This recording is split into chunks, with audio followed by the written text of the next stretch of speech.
Hello, my name is Tim. My company is Sports and Touring. We are performance car specialists, and it is a great pleasure to introduce you to this Honda S2000. It's a summer 2008 car, so one of the last ones to be built. It's on relatively low mileage. It drives fabulously, and from a driver's perspective, it is a very exciting car indeed. Let's take a closer look. Imagine, says an early S2000 brochure, imagine if a team of Formula One engineers built a sports car. It goes on, well, they did. And they did so on the instructions of Soichiro Honda himself, who said after his company's first Formula One win, "We will study why we won and aggressively apply those winning technologies to new cars." He was drawing a line in the sand to say that development in his company was going to be race-inspired.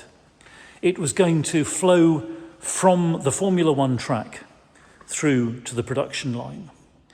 And from that inspirational decision came the S2000, a car which has bags of style, these beautiful rear light clusters, the shiny twin exhaust pipe tips, the very flat look to the car. There's a slight wedge shape there, isn't there? But undeniably it is low to the ground. It has a low centre of gravity, of course.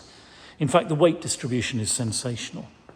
The beautiful compound curves of the nose. All of these things add up to a visual feast, and that is before you get behind the steering wheel and feel this car come alive on the road.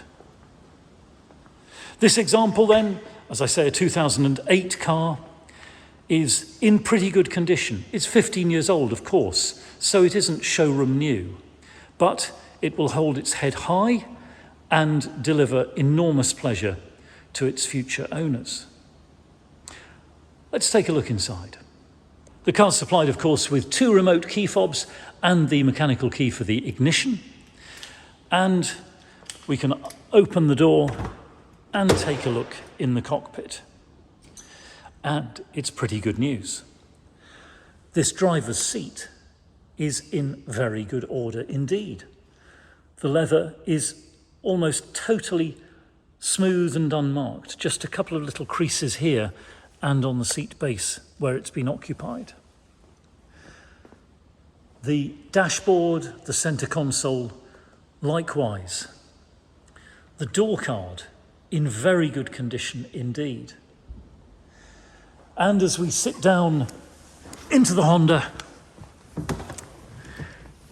into a comfortable but enclosing space, there is no doubt that this machine has a racing pedigree, and that is because all the controls are designed, both sides of the steering wheel, to fall readily to hand.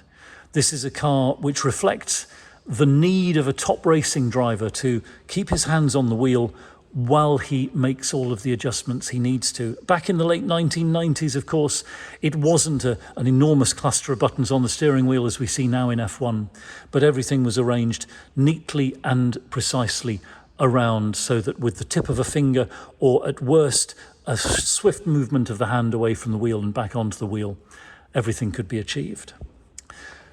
We have, of course, a legendary gearbox. Very, very short throw. 6-speed, extremely precise. Gear changes in the S2000 are pure luxury. And looking around at some of the other practical things in the S2000, we have, of course, that air dam between the 2 headrests. We've got a handy stowage there between the seats. 12-volt power, an armrest, mechanical handbrake, of course. Control for the roof there, so it is an electric roof. We'll have a look at that in a moment. And a useful twin cup holder. And then hiding behind this panel here, we have a stereo unit. It's an Alpine Hi-Fi, which has been fitted by the last owner of the car and improves the quality of the sound system. Starting the S2000 up involves putting the key in the ignition first of all.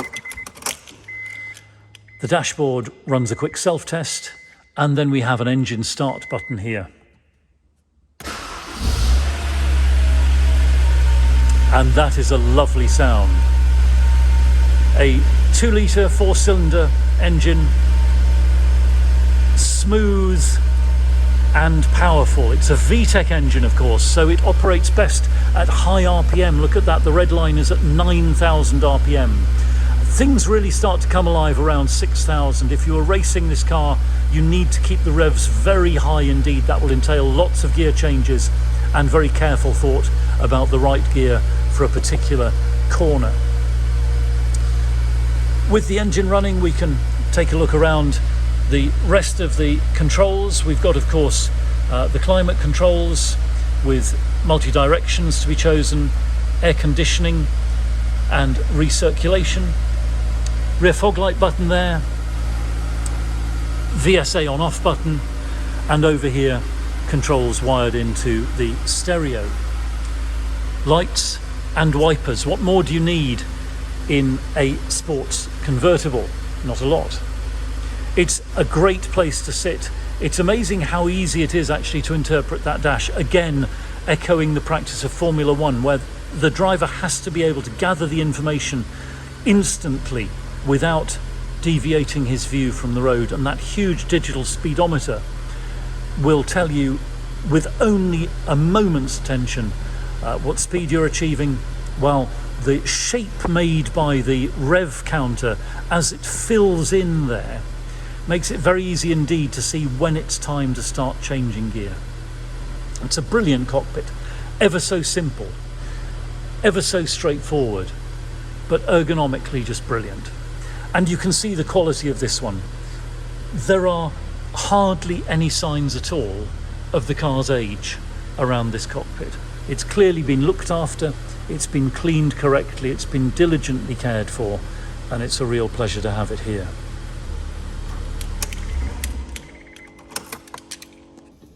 If you've seen me before sitting in a convertible talking about the roof, then you'll know how keen I am that roofs should be simple and quick and reliable.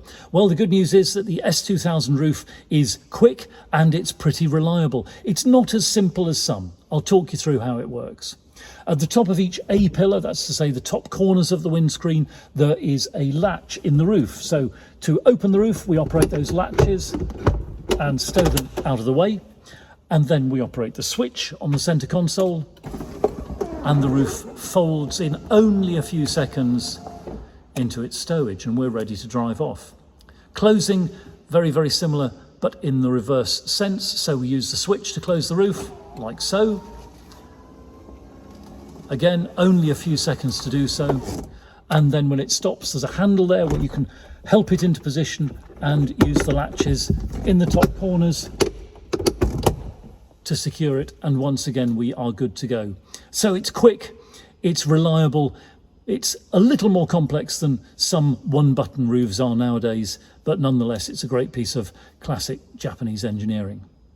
The boot can be opened either with a button inside the car or from the remote key fob, and lifting the tailgate we can see quite a reasonable space. In fact, there's enough room there for a week or two away, provided that you pack fairly light and use soft bags. The space extends right out behind the wheel arch so that you could get longer items in and then your soft bags on top. And of course, you've got a space saver spare wheel tucked away behind there as well. So a pretty practical space, certainly enough for short holidays and more than ample for a weekend away touring. The passenger side of the car, again, is in very good order. The seat base and seat back and headrest, with very few signs indeed of the car's age. The carpet and carpet mat very good, and the door card pretty well unblemished.